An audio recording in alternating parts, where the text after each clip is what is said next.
okay? Yeah. Thank you very much. I am the lucky person who not only gets to follow Tim and Simon, tough act to follow, but I also get you after lunch too. So we're all going to make a line right here, and we're going to parade over and get double espressos, and then we're all going to come back. All right? But Simon was amazing. Would everybody agree with that? A round of applause for Simon. That was fantastic. He's really helped to round out the message that we're going to continue with this afternoon. And the one thing that I feel terrible about is coming up after him. Not only was he such a great speaker, but he dresses so cool too, you know. And here I am in my monkey suit. I was tempted to take my tie off and put it around my head, and come out and try to look a little cooler. But today I was very impressed with the flow of the messaging as Tim started at the beginning of the day, and then into Simon talking about the why.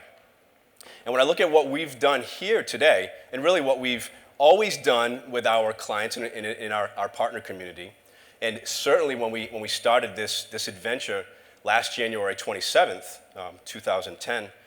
2010? Yeah, I got that right. When we had the first Always On Symposium, is we were really about creating a community of common belief and common interest. And that really resonated, very strongly for me when Simon talked about how people just naturally and instinctively just want to migrate towards those that have a common interest or have things in common with them. So I think it's amazing that you're all here. You all obviously have a common interest and a common belief in the things that we're talking about, and I'm very grateful for the investment and time that you've made today in coming out here to join us. And the presentation is not moving. Can we switch the presentation over, please? To the laptop?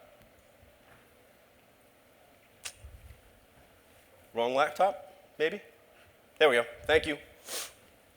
So I thought it was very compelling. I think you'll all agree that Tim told a great message this morning about the importance of, or the power of, achieving fusion.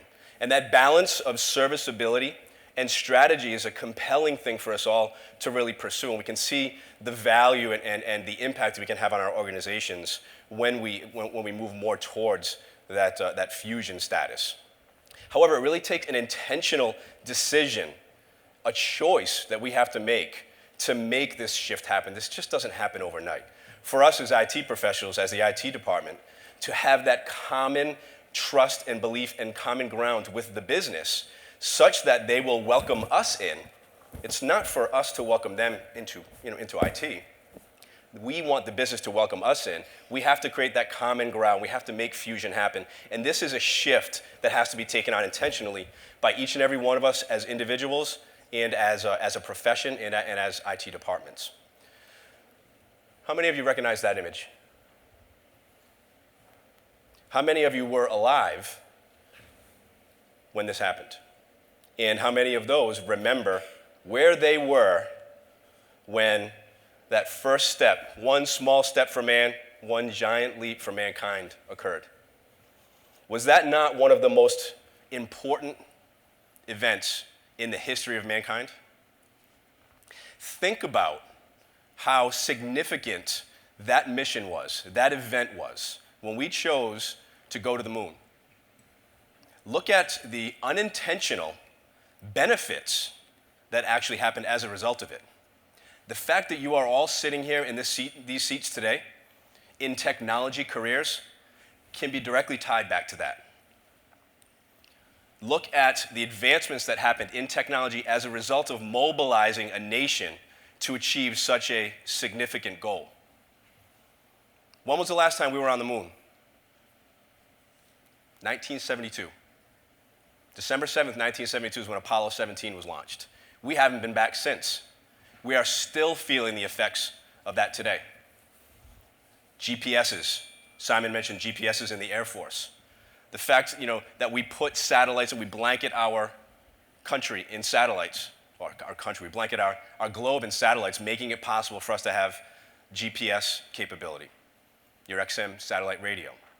All of these advancements were side effects, side benefits, unintentional, but side benefits of taking that on. This took an intentional action. A choice had to be made to make this fusion happen. Would everybody agree that this is a perfect manifestation of fusion? You think about what happened to pull all of that together. Simon mentioned that the last great generation, the last great unity for a common purpose that he could recall was back in World War II when an entire nation mobilized for World War II, whether you were off at, overseas or you were here, supporting the war effort. I would argue that this was yet another example of that. And I get chills every time I see this.